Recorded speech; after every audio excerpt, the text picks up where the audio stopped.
শুধুই কথকতা, শুনতে শুনতে পড়ে ফেলা। আর কথকতা মানেই কথক, দ্য ন্যারেটর।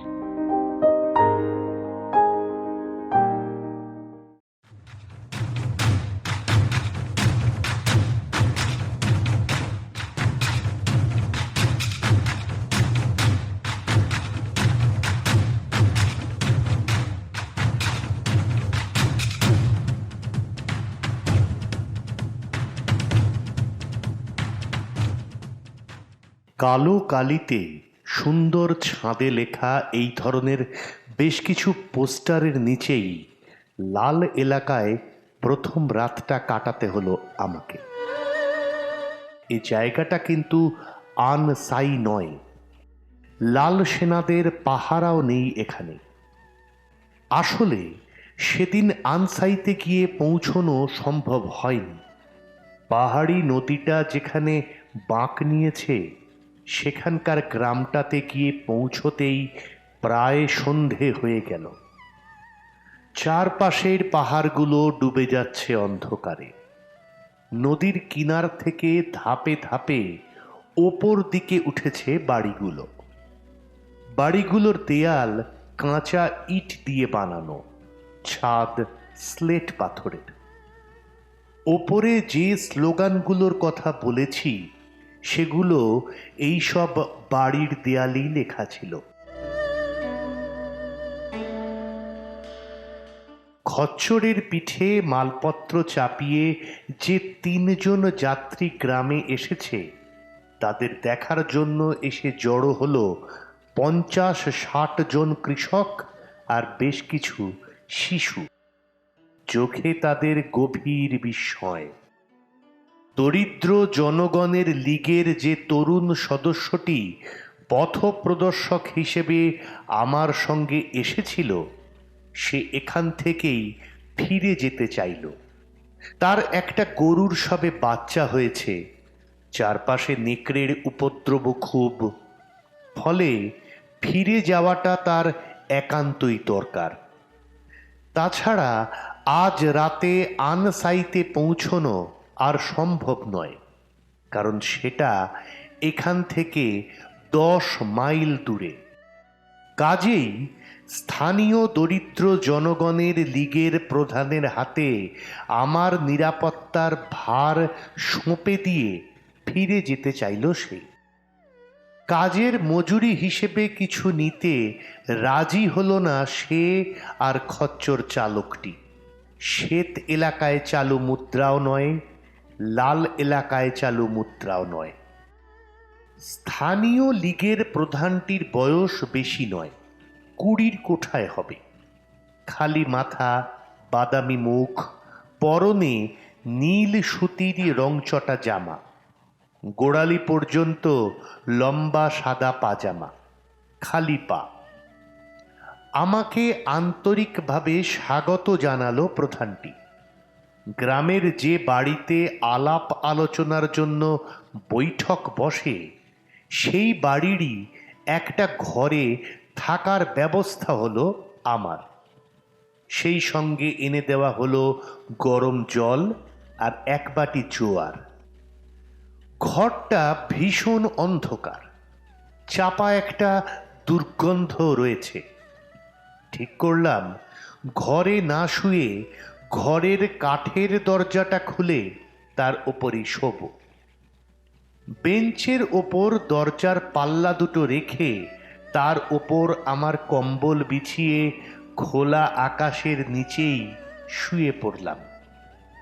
শান্ত রাত, মাথার ওপর তারা ভরা আকাশ, নিচের ঝর্ণার ঝিরি ঝিরি ধ্বনি ছাড়া কোথাও কোনো শব্দ নেই। এতটা পথ হেঁটে এসে খুবই ক্লান্ত হয়ে পড়েছিলাম।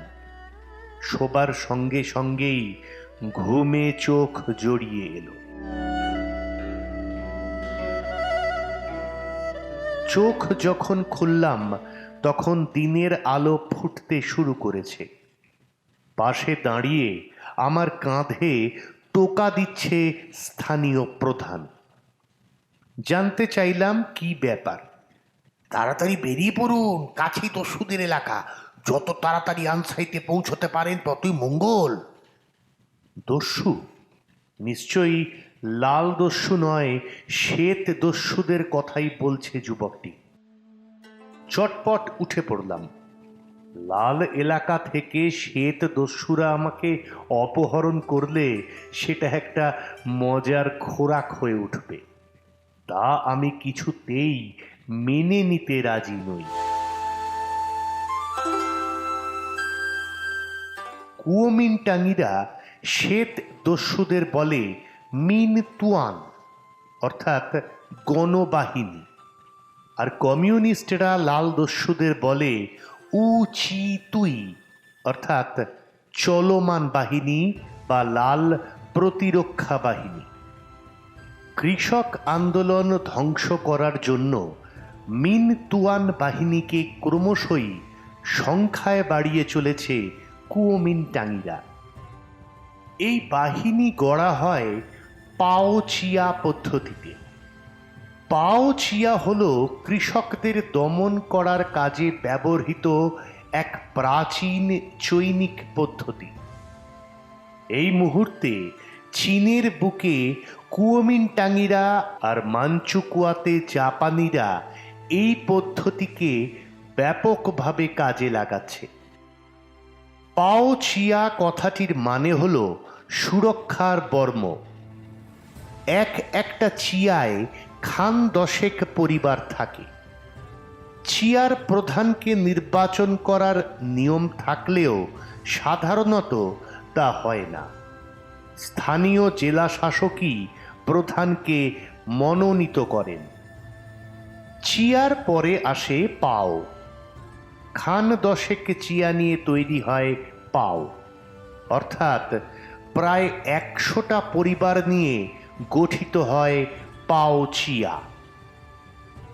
গ্রামের কোনো বাসিন্দা যদি আইন ভঙ্গ করে তাহলে সিয়েন চ্যাং বা জেলা শাসকের কাছে তার জন্য দায়ী থাকে এই সমগ্র পাও চিয়া। চিয়ার প্রধান হিসেবে যিনি মনোনীত হন তার দায়িত্ব হল সেই চিয়ার অন্তর্গত যে কোনো পরিবারের কোনো সদস্য বিদ্রোহ করলে খবরটা উপযুক্ত জায়গায় পৌঁছে দেওয়া। অন্যথায় সরকারি নির্দেশ লঙ্ঘন করার অপরাধে দণ্ড পেতে হয় তাঁকে। চীনের গ্রামাঞ্চলে এভাবেই নিজেদের শাসন কায়েম রাখত মঙ্গল আর মাঞ্চুরা।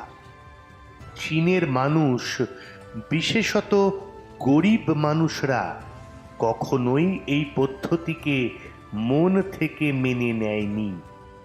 কৃষকদের সংগঠিত প্রতিবাদ চূর্ণ করার কাজে এ এক অব্যর্থ পদ্ধতি। বস্তুত এই সব পাও চিয়ার প্রধানদের অধিকাংশই ধনী কৃষক অথবা জমিদার কিংবা সুদের কারবারি। নিজেদের কোনো প্রজা কিংবা ঋণগ্রস্ত কৃষকরা বিদ্রোহী হয়ে উঠলে তার জামিনদার হওয়ার কোনো ইচ্ছেই এদের থাকে না। এদিকে জামিন না পেলেও মুশকিল, কারণ জামিনহীন লোকেদের সন্দেহজনক ব্যক্তি হিসেবে জেলে পাঠানো যেত যখন তখন। এক কথায় কৃষকরা বেঁচে থাকত জনাকতক ধনী লোকের করুণার ওপর। ধনীরা ইচ্ছে করলে যে কোনো লোককে জামিন না দিয়ে তার সর্বনাশ করে দিতে পারত। এই পাও চিয়ার খুব জরুরি একটা কাজ ছিল মিনতুয়ান অর্থাৎ শ্বেত দস্যুদের গণবাহিনীর খরচ যোগানোর জন্য কর আদায় করা। এই বাহিনীর সদস্যদের বাছাই করা, সংগঠিত করা ও পরিচালনা করার ক্ষমতা ন্যস্ত ছিল জমিদার ও বদবাবুদের ওপর। গণবাহিনীর প্রধান কাজ ছিল কমিউনিস্টদের বিরুদ্ধে সংগ্রাম করা, খাজনা আদায় করা, দেনার দায় ফসলের ভাগ আদায় করা, সুদ আদায় করা এবং বাসিন্দাদের কাছ থেকে কর আদায়ের কাজে এলাকার শাসকদের মদত দেওয়া। অতএব লাল ফৌজ কোনো এলাকা দখল করার সময় এই মিনতুয়ান বা গণবাহিনী তাদের প্রথম ও শেষ শত্রু হয়ে উঠত। কারণটা খুব সহজ। গণবাহিনীকে খাইয়ে পরিয়ে বাঁচিয়ে রাখত জমিদাররা, কিন্তু লাল ফৌজ এলাকা দখল করে নিলে জমিদারদের এই পৃষ্ঠপোষকতা হারাতে হতো এদের। এই মিনতুয়ান বাহিনীর সঙ্গে সশস্ত্র প্রতিরক্ষা বাহিনীর লড়াইয়ের মধ্যে অত্যন্ত স্পষ্ট হয়ে উঠত চীনের শ্রেণী সংগ্রাম। কেননা জমিদার আর তাদের পূর্বতন প্রজা ও ঋণ গ্রহীতাদের মধ্যে সরাসরি সংঘর্ষ এখানে লেগেই থাকত। মিনতুয়ান বাহিনীর সদস্য সংখ্যা বহু লক্ষ। চীনে কমিউনিস্ট বিরোধী 20 লক্ষ সদস্যের যে তথাকথিত সামরিক বাহিনীর কথা বলা হয়, তার সংখ্যাধিক অংশ হচ্ছে এরাই। লাল ফৌজ আর কুওমিন্টাংয়ের মধ্যে বর্তমানে সামরিক যুদ্ধবিরতি হলেও লাল প্রতিরক্ষা বাহিনীর ওপর প্রায়শই হামলা চালায় মিনতুয়ান বাহিনী। সিয়ান, লোচুয়ান আর ইয়েনানে আমি শুনেছি গ্রাম ছেড়ে শহরে পালিয়ে যাওয়া অনেক জমিদার অর্থ দিয়ে তো বটেই, এমনকি ব্যক্তিগতভাবেও চীনা সোভিয়েতের সীমান্তবর্তী বিভিন্ন জেলায় শ্বেত দস্যুদের আক্রমণ পরিচালনা করত। লাল ফৌজের মূল বাহিনী উপস্থিত না থাকলে লাল অঞ্চলে হানা দিত শ্বেত দস্যুরা, বাড়িঘরে আগুন লাগিয়ে দিত, হত্যা করত বহু কৃষককে। নেতাদের বন্দি করতে পারলে শ্বেত এলাকায় নিয়ে যেত তাদের, কেননা জমিদার এবং শ্বেত বাহিনীর উচ্চ পদস্থ সামরিক কর্তারা এইসব নেতাদের মাথার জন্য বেশ ভালো টাকাই পুরস্কার হিসেবে ধরে দিত। এই পুরস্কারের লোভ এবং প্রতিশোধ স্পৃহা দুয়ে মিলে এই মিনতুয়ান বাহিনীর লোকেরাই লাল ও শ্বেত বাহিনীর লড়াইয়ের সময় সবচেয়ে হিংসাত্মক ভূমিকা নিত। এই শ্বেত দস্যুরা তাদের বৈদেশিক নীতির প্রয়োগ আমার ওপর কিভাবে ঘটাতে পারে তা জানার এতটুকু ইচ্ছেও আমার নেই। আমার সঙ্গে তেমন কিছু জিনিসপত্র নেই ঠিকই, কিন্তু ক্যামেরা আছে, অল্প কিছু টাকা পয়সা আছে, জামা কাপড় আছে। এইটুকুর লোভ সামলানো ওদের পক্ষে অসম্ভব। এগুলো হাতানোর জন্য আমার মতো এক বিদেশি শয়তানকে খুন করতে এতটুকু হাত কাঁপবে না ওদের। কাজেই চটপট কয়েকটা গমের পিঠে আর খানিকটা গরম চা খেয়ে নিয়ে বেরিয়ে পড়লাম। সঙ্গে চলল একজন পথপ্রদর্শক আর একজন খচ্চর চালক। গ্রামের প্রধানই জুটিয়ে দিয়েছিল এই দুজনকে। নদীর খাত বরাবর ঘণ্টাখানেক হাঁটলাম আমরা। পথে কয়েকটা গুহা গ্রাম পেরোলাম। আমাকে দেখে হিংস্র চিৎকার করে ছুটে এলো সেই সব গ্রামের ভীষণাকার রোমশ কুকুরের দল। এগিয়ে এলো গ্রামের বালক পাহারাদাররাও। আমার অনুমতিপত্রটা ভালো করে দেখে নিল তারা। ঘণ্টাখানেক পর সুন্দর একটা হ্রদের ধারে গিয়ে পৌঁছানো গেল। হ্রদের জল একেবারে স্থির। পাহাড়ের মাঝখানে প্রকৃতির হাতে গড়া এক অপূর্ব জলাশয়।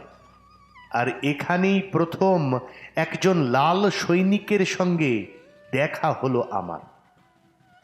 সৈনিকটি একাই ছিল, কাছেই ঘাস খাচ্ছিল তার সাদা রঙের টাট্টু ঘোড়াটা। সৈনিকটির পরনে হালকা নীল রঙের পশমি পোশাক, তার ওপরে হলুদ তারা চিহ্ন বসানো। স্নান করছিল সে।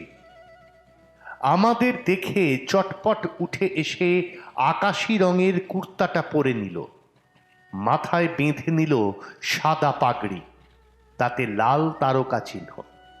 কোমরে মাউজার পিস্তল, পিস্তলের খাপটা কাঠের, তা থেকে একটা পাকানো লাল দড়ি ঝুলছে। কোমরের বন্দুক হাতে রেখে দাঁড়ালো সে। আমরা আরেকটু কাছে এগিয়ে যেতেই পথ প্রদর্শকটির কাছে জানতে চাইল আমরা এখানে কেন এসেছি। উত্তরটা আমিই দিলাম। মাও সেতুংয়ের সঙ্গে দেখা করতে এসেছি আমি। শুনেছি আনসাইতে গেলে তাকে পাওয়া যাবে। আনসাই আর কত দূর? গম্ভীর গলায় সৈনিকটি বলল, চেয়ারম্যান মাও, তিনি তো আনসাইতে নেই। এইটুকু বলে আমাদের পেছন দিকটা ভালো করে দেখে নিয়ে জানতে চাইল আমি একাই যাচ্ছি নাকি আরো কেউ আছে। আমি যে সম্পূর্ণ একাই যাচ্ছি এটা বোঝার পর গাম্ভীর্যের মুখোশ সরিয়ে হাসি মুখে সৈনিকটি বলল, আমাকেও আনসাইতেই যেতে হবে জেলা সরকারের সঙ্গে দেখা করার জন্য। তাহলে একসঙ্গেই যাওয়া যাক, চলুন। আমার সঙ্গেই হাঁটতে শুরু করলো সে। টাট্টুটা পাশে পাশে চলতে লাগলো। তার সম্পর্কে জানার কৌতূহল হচ্ছিল, কাজেই নিজের পরিচয়টা আগে ভাগেই দিয়ে নিলাম। অতঃপর তার কথা শোনা গেল। রাজনৈতিক প্রতিরক্ষা বিভাগের সঙ্গে যুক্ত আছে সে। এদিকের এই সীমান্ত এলাকার দিকে নজর রাখার দায়িত্ব আছে তার ওপর। টাট্টু ঘোড়াটা সে পুরস্কার পেয়েছে মার্শাল চ্যাং সুয়ে লিয়াংয়ের কাছ থেকে। তার মুখে শুনলাম সম্প্রতি উত্তর সেনসিতে লড়াইতে চ্যাংয়ের বাহিনীর কাছ থেকে 1000-এরও বেশি ঘোড়া কেড়ে নিতে পেরেছে কমিউনিস্টরা। সৈনিকটির নাম ইয়াও, 22 বছর বয়স, কমিউনিস্টদের সঙ্গে যোগ দিয়েছে 6 বছর আগে।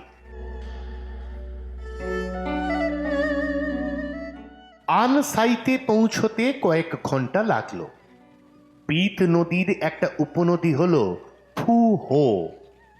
এই ফু হোর ওপারেই আনসাই। মানচিত্রে একে একটা বড় শহর হিসেবে চিহ্নিত করা হয়েছে। এখন কিন্তু শহরটার সেই চেহারা নেই। রাস্তাঘাট ভাঙাচোরা, সব যেন ধ্বংসস্তূপ। ইয়াও বলল, বছর 10 আগে এক ভয়ঙ্কর বন্যায় শহরটা ধ্বংস হয়ে গিয়েছিল।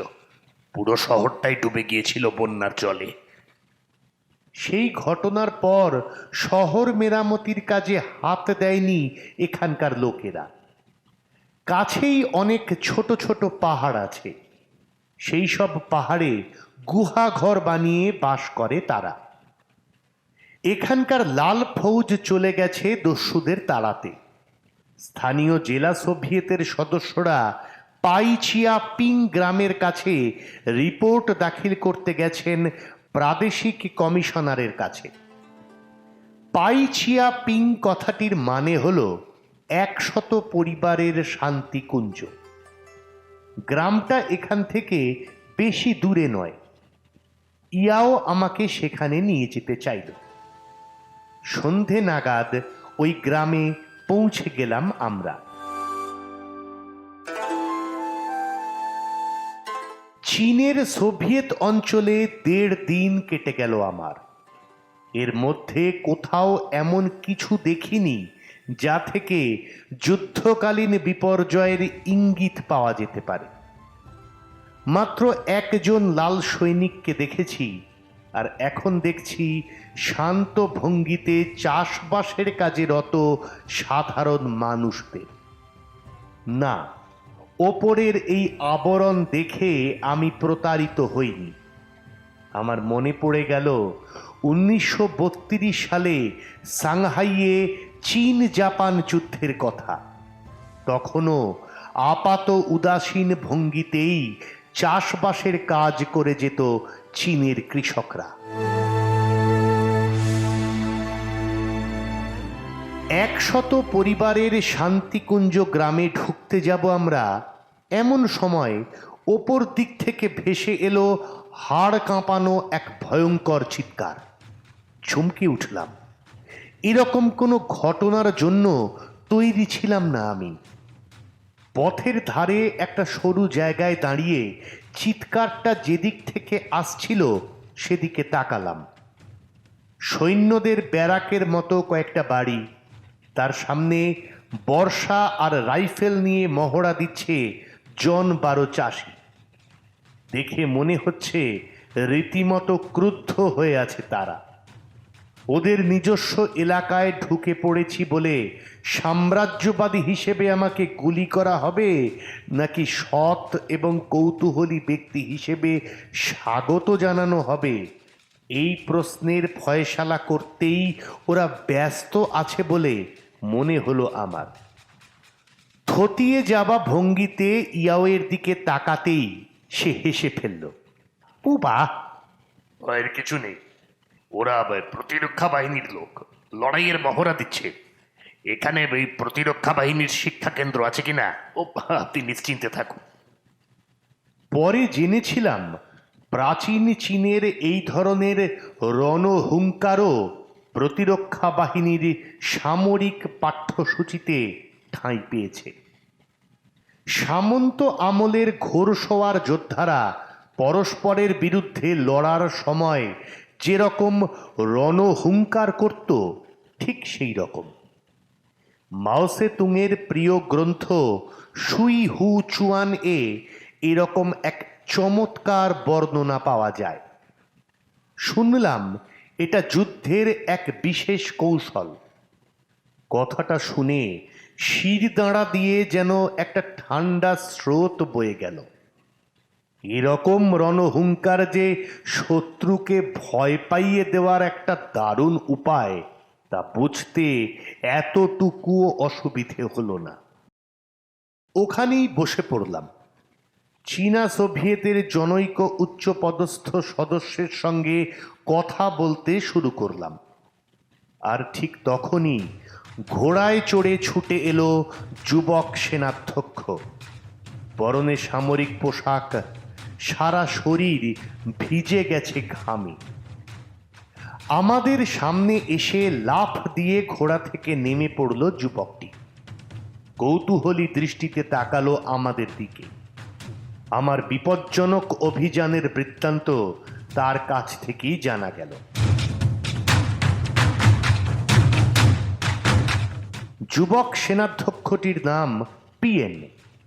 আন সাইয়ের প্রতিরক্ষা বাহিনীর নেতা সে।